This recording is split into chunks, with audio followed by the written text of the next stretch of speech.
Are low mileage cars really worth the extra money?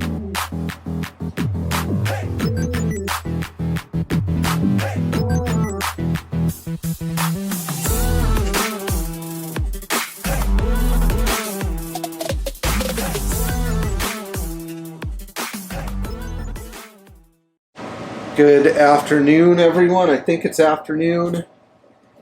The air conditioning is running today here. I think you can feel it.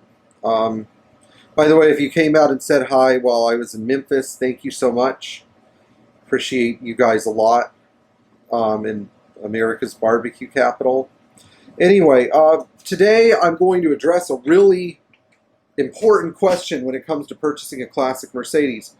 Are low mileage cars worth the money? And we're going to look at what low mileage means in certain categories, and we're going to look at sometimes what people's impressions of low mileage cars are. So there are two types of low mileage cars. There are low mileage cars that are sorted, ready to drive, and that have been lovingly maintained, and then there are low mileage cars where somebody just stopped driving the car at some point and didn't put any more miles on it and let it sit and sit and sit and sit. The first kind of low mileage car that's been lovingly conservato, as Donald Osborne says, is one of those things that makes a car precious. Not just was the car cherished by its owner, but it was respected and maintained according to factory. So it wasn't just the car was loved, it's the person loved every aspect of owning the car, maintaining the car. They understood how it was special or different. And you know, if you're looking at other low mileage cars like a Porsche or a BMW, I recommend watching this video also because we're going to talk about some of those concepts. The other kind of low mileage car basically happens to be a lucky find. Just happened to be that for the 30, 40, 50 years of this car's life, it just was a third, fourth, fifth, 10th, 18th car. It just never got used very much. And so we're going to look at a couple of examples of what this means. Now, if you're looking at a 123 diesel, for all intents and purposes, a low mileage car is a car with about 100,000 miles on it or less. I'd say 140,000 miles or less should make your heart flutter just a little bit when you're looking at any Mercedes 123 diesel, 126 diesel, 120, 124, 201, definitely W115, etc., because these cars mechanically are so durable that you should feel that way about them. Now, when you're looking at gasoline Mercedes cars, this is a different story, particularly with V8 cars, because at 100,000 miles, you're going to need a timing chain. So while at 100,000 miles, if you find an 83 300D turbo with that kind of mileage, you're like, oh my gosh, this is a new car. If you buy an 86 560 SL with that kind of mileage, you're going to have a lot of work to do. Now, the car could still be cosmetically nice, but does that mean that a 100,000 mile 300D is going to be just as valuable and desirable as a 100,000 mile 560 SL, or vice versa, or not at all? I would recommend with gasoline cars that you set the parameter for a low mileage car at about 90,000 miles, because there's going to be a dramatic shift in the values of these cars when you get to that mileage. And people are going to stop perceiving the car as really something special. And really with 107s, actually, the numbers dip all the way down to 85,000 miles, 80,000 miles, etc., etc.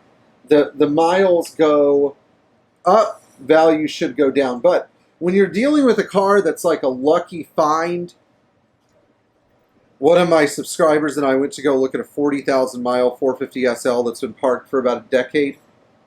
When you go look at a car that's a lucky find that is super low mileage and you're going to have to do a lot of work, like a gas tank and brakes and tires and all the fluids and a radiator, maybe a fuel pump, central locking, a lot of paint work and detailing, rubber mounts here and there, vacuum systems.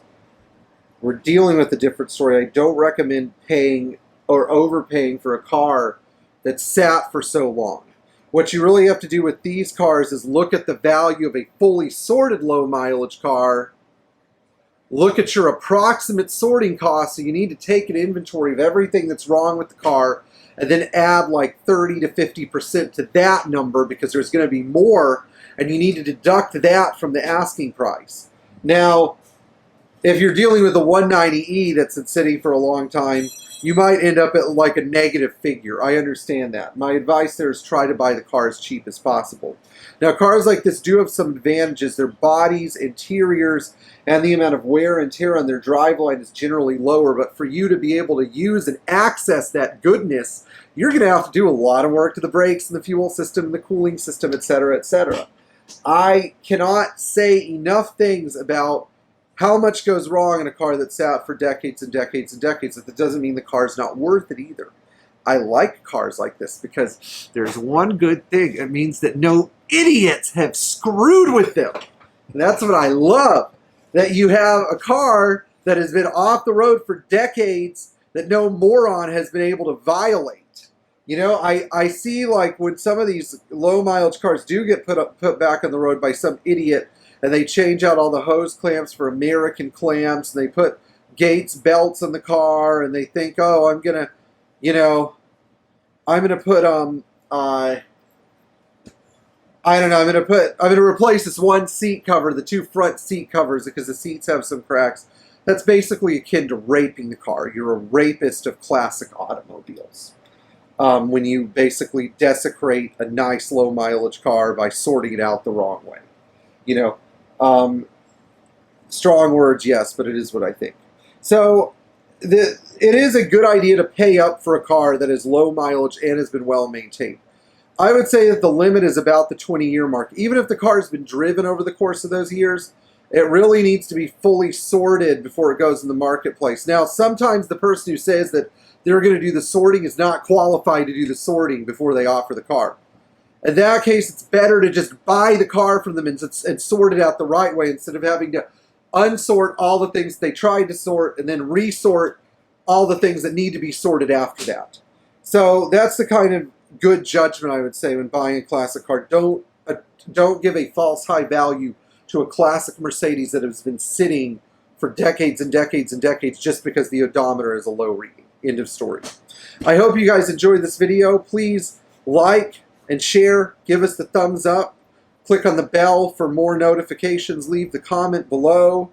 And if you have your own low mileage barn find Mercedes story, or a disappointing story about when you were purchasing a classic Mercedes and you thought it was a super low mileage car and then you were disappointed, I'd love to hear more about it. So thank you, and thank you to all of our Patreon supporters, and enjoy your summer.